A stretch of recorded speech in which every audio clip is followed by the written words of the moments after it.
The sketchbook tour. The great sketchbook tour. This was my sketchbook from 2021 to 2023 and I improved a lot. I'm gonna give you a sneak peek. This was my first and this was my last. It was my goal going into it to get better at portraits, which I was very successful in doing so. It was my first sketchbook ever, and here's my first sketchbook tour. Let's go. While I go through my sketchbook today, I want to discuss why hating others' art does not improve your own. This sketchbook is from 2021 to 2023, meaning I finished it over a year ago, and I am just now sharing it. When I started the first page, I thought to myself, I cannot wait to finish this and do a sketchbook tour. But when I did finish it, I didn't really take the video seriously.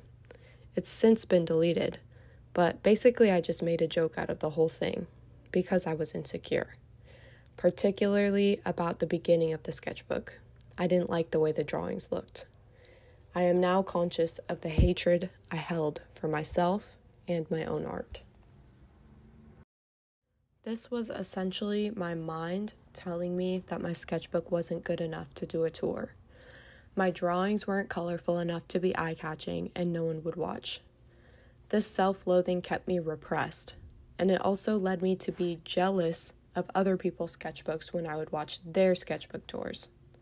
I was envious of the confidence these artists held, and this would lead to hateful thoughts, such as, well, I could do better than that. I also believed that maybe I will do it better next time, when I finish my next sketchbook. Maybe that one will be good enough to share. A lot of artists can get swallowed in the trap of jealousy, hatred, and envy of other artists. We have been led to believe that holding on to this jealousy is providing us with something that has value. Otherwise, we would have gotten rid of it a long time ago. This value comes from the idea that there is a competition. If someone has success, then you cannot. Jealousy, hatred, and putting other people down somehow adds to you in this reality, writing stories about people based in jealousy to spread these opinion-based ideas with the goal of getting everyone to believe that you are the most glamorous and you are better than the other artist. You have it all and they don't. You deserve their position and they don't. The truth is, hatred is a sickness. It is contagious, and it is distracting you from creating what you are meant to. Artists are led to believe that they have to climb a ladder to success, and then they can create what they want to. Artists are in competition with each other to get there first, and therefore trade their compassion for the next ring in the ladder. We tell ourselves it is for the good of the art. We want to keep creating, and creating costs. Does it really, though? We can create whatever we want now. We do not have to have made it to any social status to create whatever our heart desires. We can do it right now. This lack of compassion and belief that we need to be someone to create what we want is simply a distraction from your true divine self that is good enough without any of the status. There is no need for the competition, and it actually holds us back from our greatness. It does not add to it. It gives our divine power and creativity away. Jealousy and hatred are derived from envy. I want what you've got, I want you dead, and I'm going to have it for myself. For example, when artists get into big galleries. When I first entered the art world, started paying attention, who is worthy of this prestige would just simply confuse me. What was it about them that made them so awesome and me so not? I can draw that too. Well, what about my paintings? This isn't that good. If only they saw what I've been making. I would talk behind these artists' backs about how I didn't really like this or that, and I would come up with some sort of story about how awful it is, and it would make me feel better about myself for just an instant. It was like I felt inferior to the person in the gallery, so I would talk down about them so that I would feel better. But this is fleeting. It only really lasted 2 seconds. All I was left with was this disgusting and sickening feeling that made me feel inferior and also guilty. But when you really get to the root of this, you can see clearly that it's oriented in a belief that my work isn't good enough on its own. So I need to tear down the work of another to level myself in this competition that is upheld by the gallery institution. It was as if these artists were my brothers and sisters and the gallerist was the mom and I was in competition for attention. However, this did not come out of nowhere. In fact, this is a common experience. When I would go to galleries with other artists in a similar position as me, they would get a sense of hope from someone's art being bad in high places. Well, if they can do it, so can I. That's awful. I'm so much better than this. That gives me hope for my future. This phrase sounds empowering, but when it's putting someone else's down in the process, it's putting the person saying it down as well. When you're disgusted by someone else's work, you're giving yourself the feeling of disgust. It's not coming from them, it's coming from you. So you're putting yourself down, if that makes sense. This experience is so common, it made me question, what is the root of this? Why are we all in competition with each other? This hatred is a business plan. This is the whole marketing strategy, really. Galleries left and right are creating this illusion of grandeur, of exclusivity, and of competition. You have to be a certain someone to be here, not because the people that are in are any better than you. No one is better than anyone. We are all equal.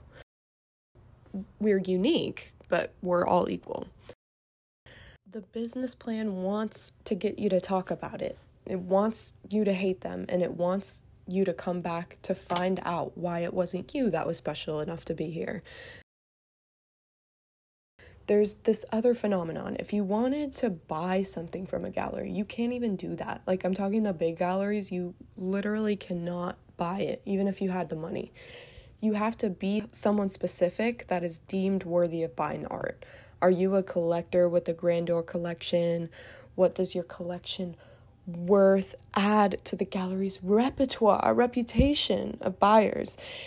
It is more than just the price. It is like the status and being good enough to purchase. It's like when you buy a Birkin bag, you can't just buy the bag. You have to have had a long history of purchases with the company before they deem you, quote unquote, worthy of the purchase of the bag. And then it's still like $100,000.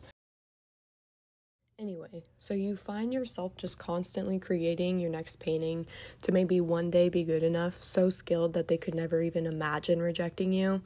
Keeps you playing this never-ending game and keeps you in their control. They want you to feel this way. Without this feeling, the galleries wouldn't even exist, at least exist in the ways they do now. Hope is a distraction because you are hoping to be more than you are one day. And you already are the person that you're hoping to be. There is no need to hope. Hoping that you will get into the gallery one day is yet another mind game, keeping you trapped in the not enough. Hoping that they will see you for who you really are. Hoping they will love you and your art because you hate it and you don't like yourself, so maybe they will. Maybe they will make you love yourself. There is nothing to hope for. You just have to look within yourself. This battle is endless, and it is rooted in self-hatred, scarcity, and you are so much more than that. Your art is so much more than that. When you know who you are, you have no attachment to this reality, this competition, because you know your worth, and you know that no one outside of yourself can take that from you. It is not material, it is divine. You are a divine, creative individual with gifts that you are meant to create. Nothing or no one can take this away from you. When your art is rooted in striving for the well-being of others, you can't lose. You will always be in your bliss, uplifting other artists, therefore uplifting yourself. Hatred and jealousy is something that we hold on to based on a belief that we are not lovable as we are. and we need something outside of us to attain and make ourselves more attractive, more glamorous, and therefore more lovable. This hatred for ourselves is a sickness. It's an aberration, and it is literally not necessary. When you look at what it is doing for you, it is shutting down your immune system. It is making you feel depressed, and it is holding you down. It is a jail, and you are the jailer. The hatred of another is really, truly self-hatred. You do not have to hate someone to bring forth the life or the art career that you desire. The hatred just pollutes the hater, as they have a belief that the person that they hate is the cause of their unhappiness. They blame this person for their negativity, and therefore they give up the power over their own ability to be happy within themselves. On the other hand, being self-satisfied allows you the opportunity to see all of that you have within yourself.